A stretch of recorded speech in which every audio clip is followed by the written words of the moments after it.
ಕನ್ನಡ ಶಾಲೆಗಳ ದುಸ್ಥಿತಿ ಅನುದಾನಕ್ಕೆ ಆಗ್ರಹಿಸಿ ಹೋರಾಟದ ಎಚ್ಚರಿಕೆ ನೀಡಿದ ಶ್ರೀ ವಾಟಾಳ್ ನಾಗರಾಜ್. ಕನ್ನಡ ಹೋರಾಟಗಾರರಾದ ಶ್ರೀ ವಾಟಾಳ್ ನಾಗರಾಜ್ ಅವರು ಮಾಧ್ಯಮದವರೊಂದಿಗೆ ಮಾತನಾಡಿ ರಾಜ್ಯದಲ್ಲಿರುವ ಕನ್ನಡ ಶಾಲೆಗಳ ದುಸ್ಥಿತಿಯನ್ನ ವಿವರಿಸಿದ್ದಾರೆ. ರಾಜ್ಯದಲ್ಲಿ ಅನೇಕ ಕನ್ನಡ ಮಾಧ್ಯಮ ಶಾಲೆಗಳು ಮುಚ್ಚಿ ಹೋಗುತ್ತಿರುವುದರ ಬಗ್ಗೆ ಅವರು ತೀವ್ರ ಆತಂಕ ವ್ಯಕ್ತಪಡಿಸಿದ್ದಾರೆ. ನಮ್ಮ ರಾಜ್ಯದಲ್ಲಿ ಕನ್ನಡ ಶಾಲೆಗಳ ಪರಿಸ್ಥಿತಿ ಭಿಕ್ಷುಕರಿಗಿಂತಲೂ ಕೆಳಮಟ್ಟಕ್ಕೆ ಹೋಗಿದೆ. ಈ ಶಾಲೆಗಳನ್ನು ಉಳಿಸಲು ನಾವು ಎಲ್ಲರೂ ಹೋರಾಟ ಮಾಡಲೇಬೇಕು ಎಂದು ಅವರು ಹೇಳಿದ್ದಾರೆ. ಹೀಗಾಗಿ ಕನ್ನಡ ಮಾಧ್ಯಮ ಶಾಲೆಗಳಿಗೆ ಸರ್ಕಾರದಿಂದ ಅನುದಾನ ನೀಡಬೇಕೆಂದು ಆಗ್ರಹಿಸಿ ಇದೇ ತಿಂಗಳ 12ನೇ ತಾರೀಕಿನಂದು ರಾಜ್ಯಾದ್ಯಂತ ಕನ್ನಡ ಶಾಲೆಗಳಿಗೆ ಬೀಗ ಹಾಕುವ ಪ್ರತಿಭಟನೆ ನಡೆಸಲಾಗುತ್ತಿದೆ ಎಂದು ಅವರು ಎಚ್ಚರಿಕೆ ನೀಡಿದ್ದಾರೆ. ಕನ್ನಡ ಮಾಧ್ಯಮ ಶಾಲೆಗಳನ್ನು ಉಳಿಸಿ ಅಂತ ಚಳುವಳಿ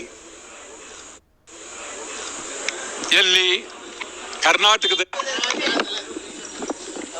ನನ್ನ ಆತ್ಮೀಯ ಮಾಧ್ಯಮದವರಿಗೆ ಪ್ರಪ್ರಥಮವಾಗಿ ಪ್ರೀತಿಯ ನಮನಗಳು.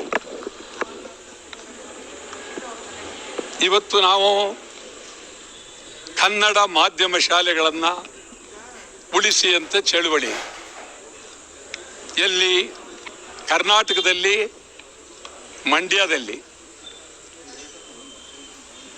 ಕರ್ನಾಟಕ ಏಕೀಕರಣ ಆಗಿ ವರ್ಷಗಳೇ ಕಳೆದಿದೆ. 1956 ನವೆಂಬರ್ 1 ಕರ್ನಾಟಕ ಏಕೀಕರಣ ಆಯಿತು.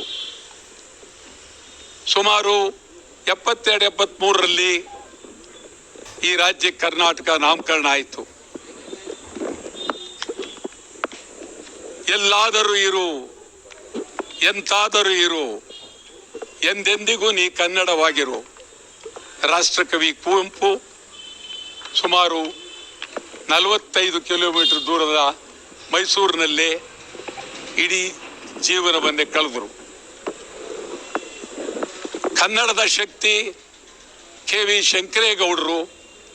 ಮಂಡ್ಯ ಅಂತ ಹೇಳಿದ್ರೆ ಕನ್ನಡ, ಮಂಡ್ಯ ಕನ್ನಡದ ಅಭಿಮಾನ, ಕನ್ನಡದ ಶಕ್ತಿ.